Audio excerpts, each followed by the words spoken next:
Neighboring nations of China as well as the West have been increasingly wary of the Chinese Communist Party's long-term intentions. China has used its strong economic growth to strengthen its military and strategic position. Ousting or outflanking the United States in the Western Pacific is a priority for Beijing, as is challenging the United States, India, and the rest of the so-called Quad Alliance in the Indian Ocean. One of the key game plans is the implementation of String of Pearls. While the term String of Pearls has never been used officially by Chinese government, it has devoted significant resources to it. In this video, Defense Updates analyzes what is China's String of Pearls strategy. Let's get started. Before we proceed, a word on NordVPN, which is one of the most trusted VPN brands worldwide that has a no-law policy validated by Deloitte, an industry-leading Big Four auditing firm.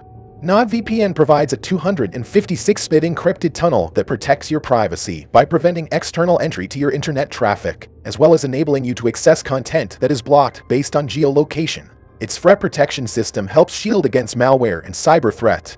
NordVPN application is available for Windows, macOS, iOS, Android, Linux, and even Android TV, and also encrypted proxy extensions for Chrome, Firefox, and Edge. Best of all, with one NordVPN account, you can secure up to 6 devices at the same time. Get an exclusive NordVPN deal with massive saving by going to nordvpn.com/defense or clicking the link in the description. It's risk-free with Nord's 30-day money-back guarantee.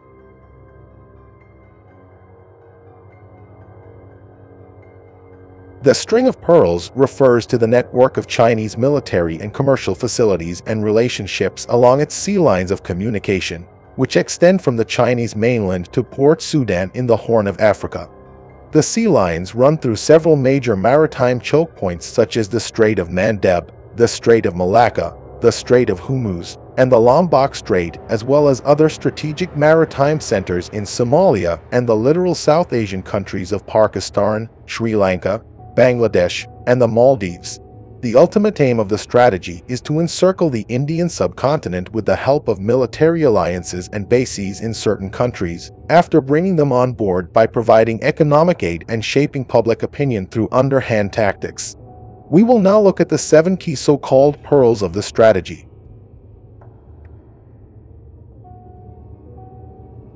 China has been propping up Pakistan for a long time. The communist regime was the one that provided Pakistan with the know-how to build its nuclear weapons as well as missiles. Additionally, China has been providing Pakistan with military assets, including jets and submarines. China made a naval base in Gwadar as a part of the CPC project. Open-source satellite imagery analysis has detected Chinese complexes in Gwadar with unusually high security, indicating that these are probably being used for military use. This port holds strategic significance for China, enabling it to address potential threats from the Western Front, particularly in times of conflict with India.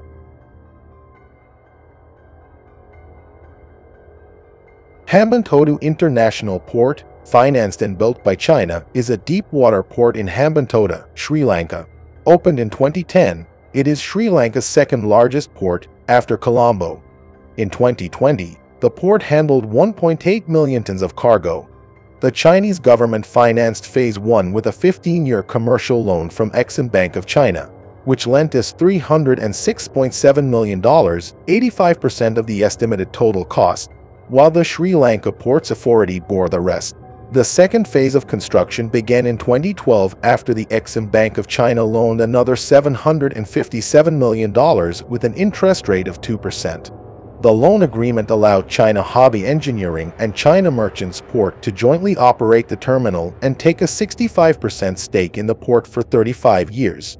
In 2022, the Chinese Yuan 5 spy ship docked in this port despite Indian and American concerns.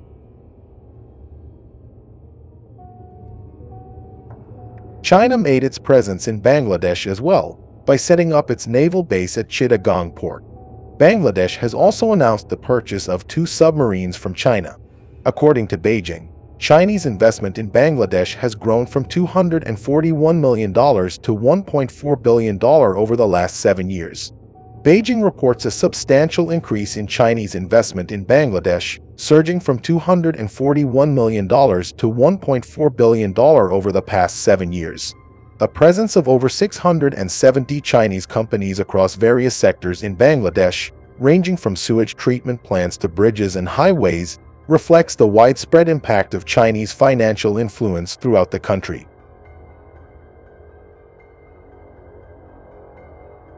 On February 1, 2021, the Myanmar military launched a coup against the civilian government, declaring the results of the November 2020 general election invalid and instating a one-year state of emergency. The military junta is still in power.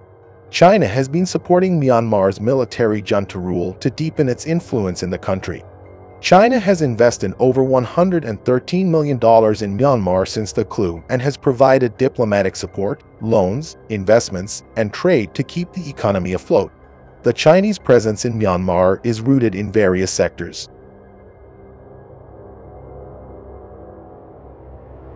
Ever since Mohamed Muizzi came into power in November 2023, Maldives seems to be firmly tilting towards China. Seen as a pro-China leader, the Maldivian president asserted after coming into power that he would maintain his promise of evicting thousands of Indian troops.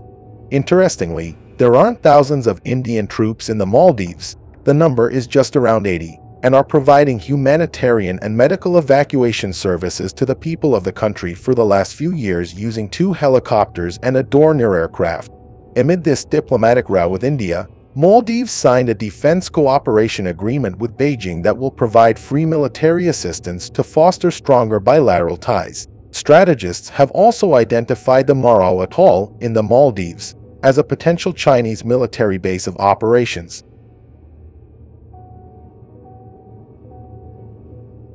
China is trying to expand its influence over this democratic nation. From 2000 to 2011, there were approximately 16 Chinese official development finance projects identified in Seychelles through various media reports.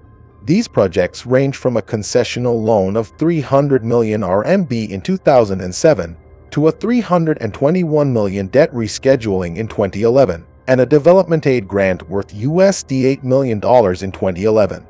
The potential setup of a full-fledged naval base and tactical operation can't be ruled out.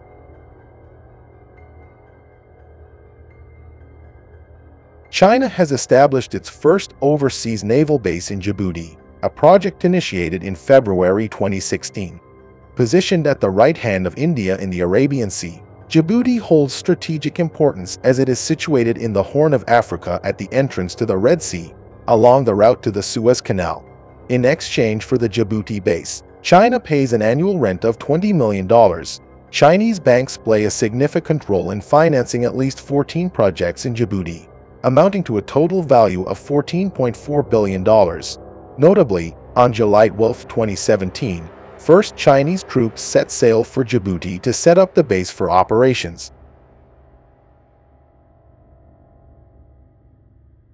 China has been, to an extent, successful in implementing this strategy. Not surprisingly, both the US and Indian governments are concerned. If China is able to continue with this approach, this will get very troubling. India has taken some concrete steps to counter this. India is also circling China through its necklace of diamonds strategy. This will be the topic of a future presentation. Stay tuned. Subscribe for more videos like this. Hit the like button if you find the video interesting, and kindly provide your feedback in the comment section. This will help us improve.